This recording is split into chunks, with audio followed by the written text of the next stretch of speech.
Bismillah, alhamdulillah, wassalatu wassalamu ala rasulillah wa ala alihi wa ashabihi ajma'in, amma ba'd. Assalamualaikum warahmatullahi wabarakatuh. Ngayon ay ipagpatuloy natin ang ating pag-aaral. Nandito na tayo sa pangalawang araw sa aming pag-aaral ni ah, Kamal, isang masipag na estudyante, mabait at araw-araw nandito na siya sa amin upang pag-aralan ang buhay ni Prophet Muhammad sallallahu alaihi wasallam. Ito yung aklat. So, ang nagbimbag po nito sa Tagalog ay si Sheikh Abdurrahim Luma. Ito ay ang Al-Rahiq Al-Maktum, ang pagsaliksik sa talambuhay ng mahal na propeta Muhammad sallallahu alaihi wasallam. At ngayon, ang topic na ating babasahin ay ang pagdalaw ni Propeta Abraham alayhisalam sa kanyang anak na si Ismail na nandoon na ninirahan sa Makkah. So ito basahin ni Kamal. Iyalah, padal. Sige, bakasan. Ang kwentong ito ay naglalaman ng isang paglalakbay bago magbinata si Ismail. Subalit ang tatlong iba pang maglalakbay ay inilathala ni Al-Ismail at nakapag-aral ng wikang Arabi mula sa tribo ng Jurhum. Minahan nila ito at tinangaan at ipinakasal nila sa isa sa mga kababaihan nila hanggang sa pumanaw ang kanyang ina.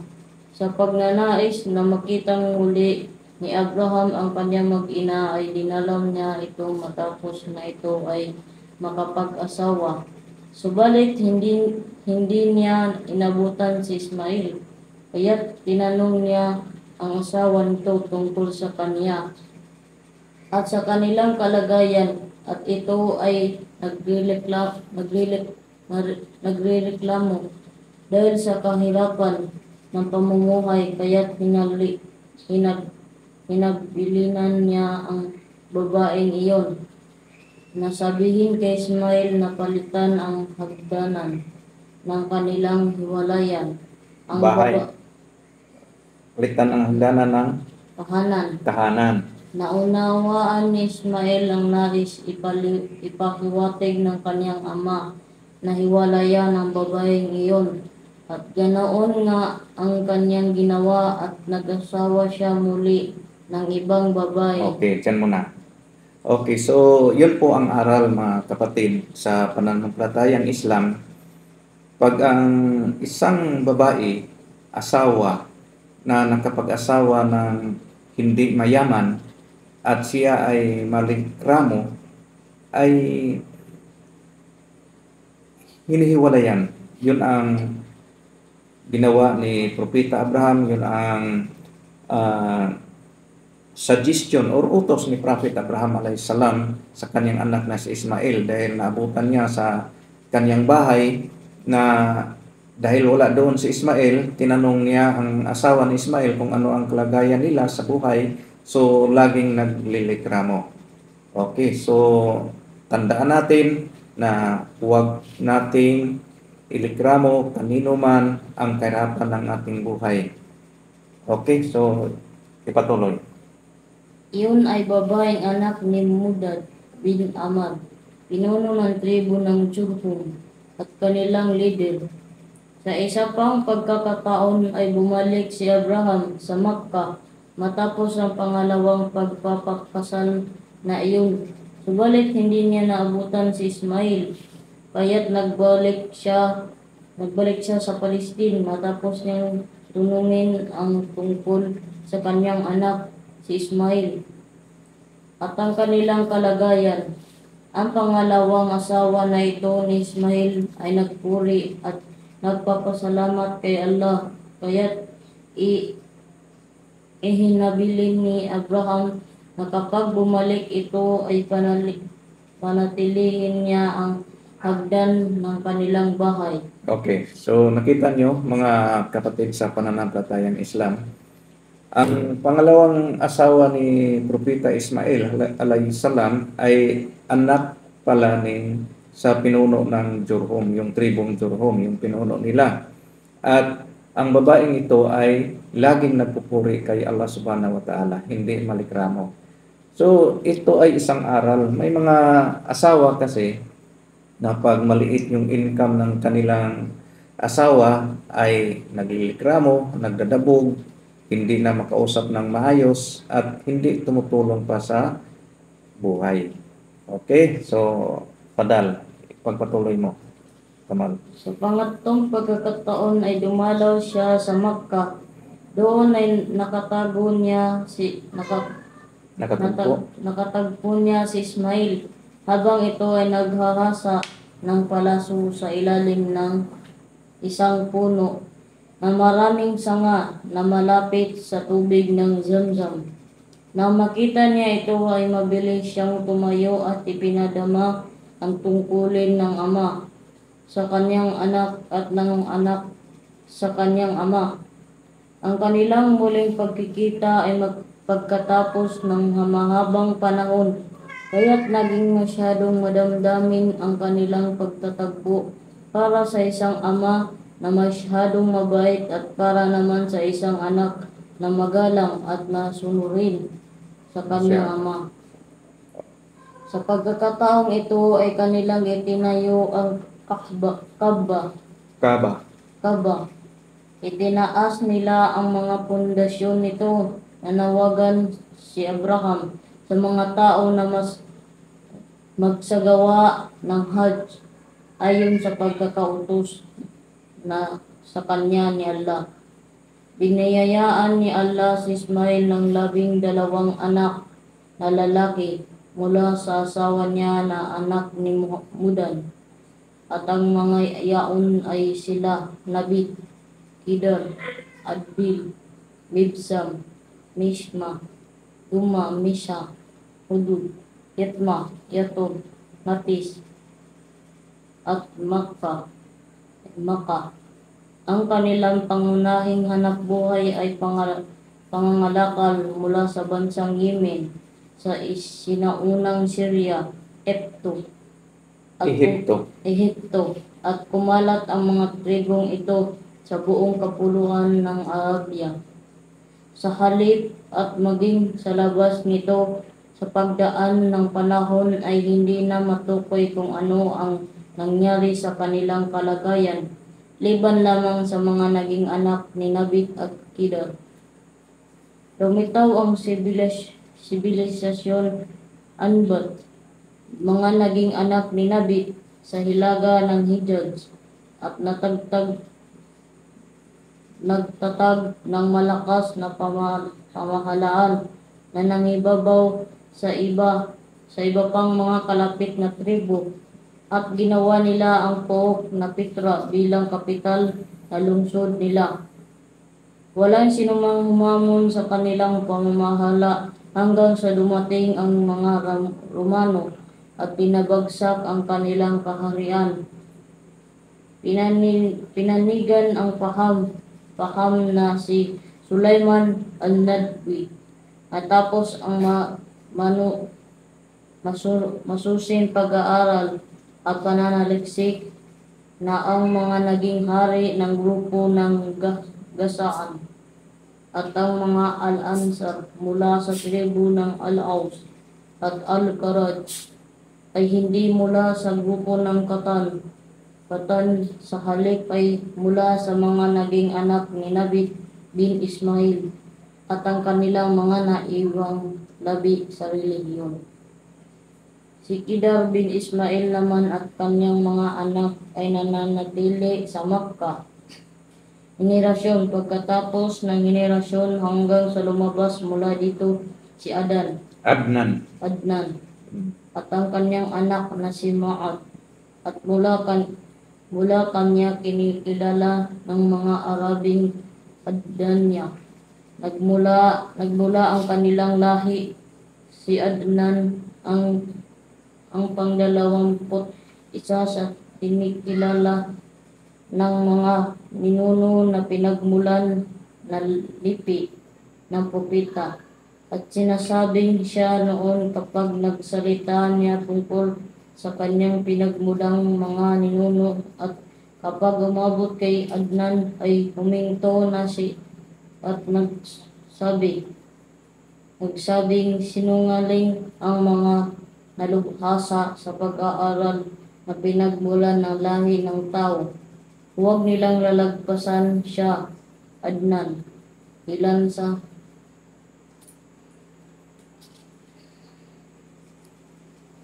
Ilan sa grupo ng mga eskolar ay umaayon sa maaaring lumagpas kay Adnan.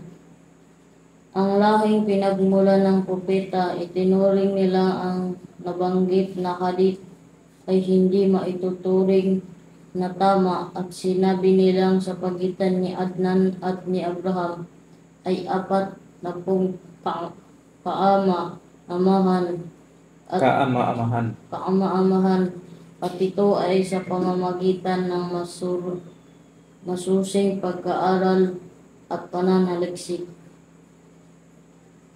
Nagkahiwa-hiwalay ang mga kaapu-apuhan ni Maad mula sa anak niyang si Nizar, at itong si Nizar ay nagkaroon ng 4 na anak, at kumalat mula sa kanila ang 4 na malaking tribo, Ayad, Anma, Rabia, at Mudar.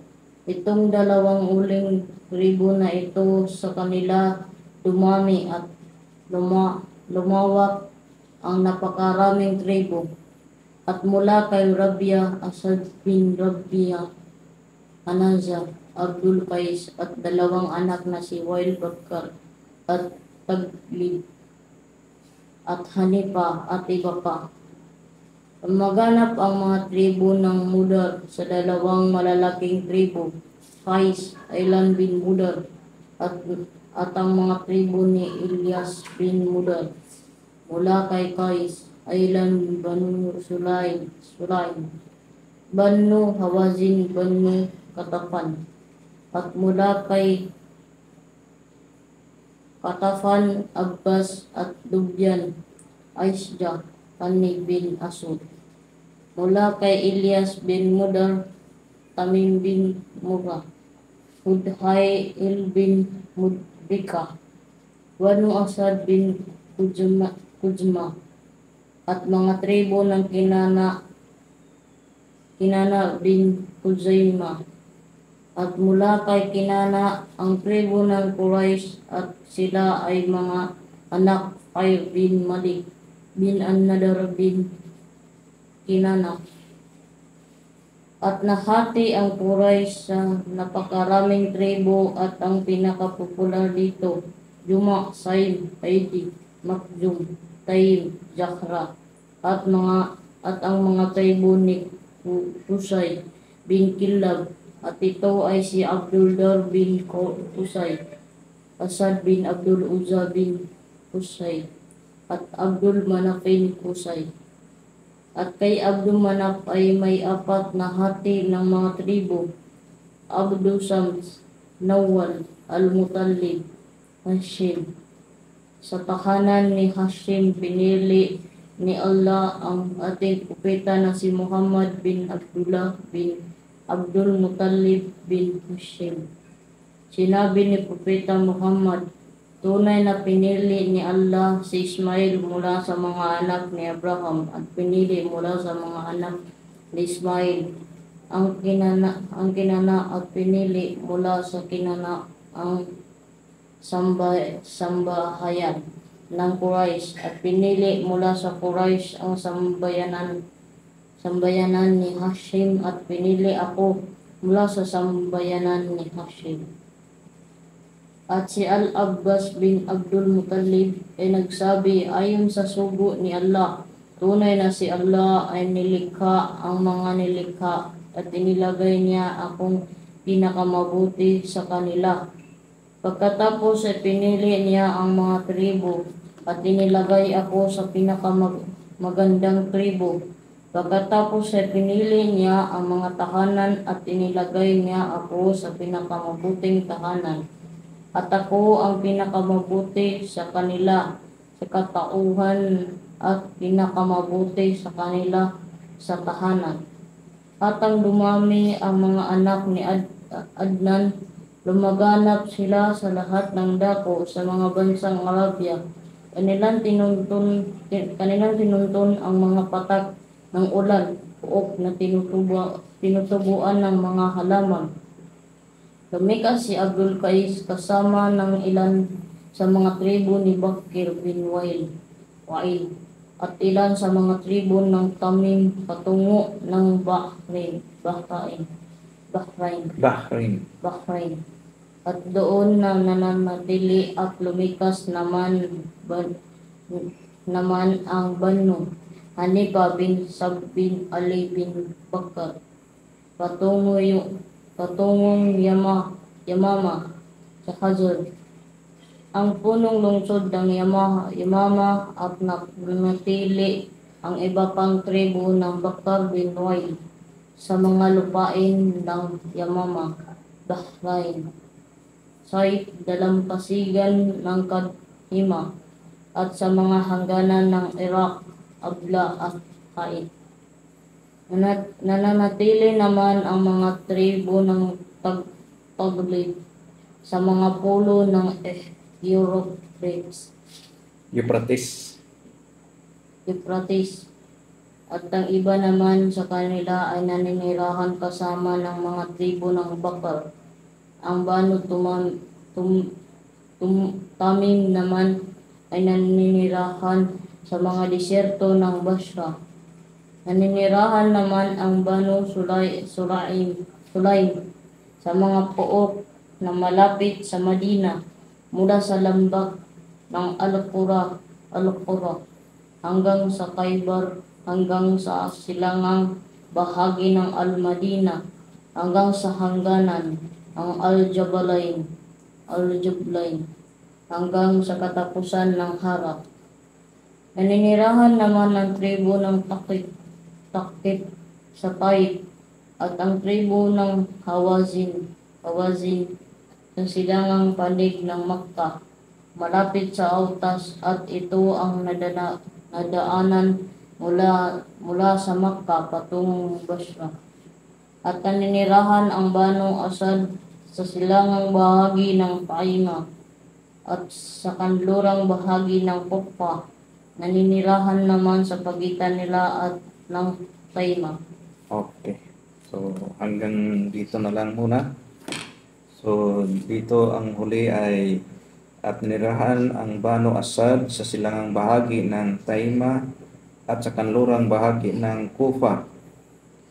Nanirahan naman sa pagitan nila at ang Taima, ang pamilya ni Tai, sa pagitan nila at sa Kufa ay 5 araw na paglalakbay ng paglalakad. At naninirahan ang tribo ng Dubyan sa pagitan ng Taima at Hauran, at nanirahan ang iba pang Kinana sa Tihamah, samantalang ang mga Quraysh ay nanirahan naman sa Makkah at sa mga paligid nito. Ang Quraysh ay nanatiling watak-watak hanggang sa may sagawang ipunin sila ni Qusay bin Kilab. Pinag-isa sila, sinikap ng lahat na iangat ang kanilang karangalan at estado. Okay, so natapos natin ang isang topiko. Inshallah, next time, dito na naman tayo. Ang topic natin ay ang pamahala at gobyerno sa pagitan ng mga Arabi. So, mahaba-habang paglalakbay nito. So, pag-aralan natin ang sira ni Prophet Muhammad sallallahu alaihi wasallam. Kasama natin itong bata pa na ustad. Magpakilala ka sa kanila. Anong pangalan mo?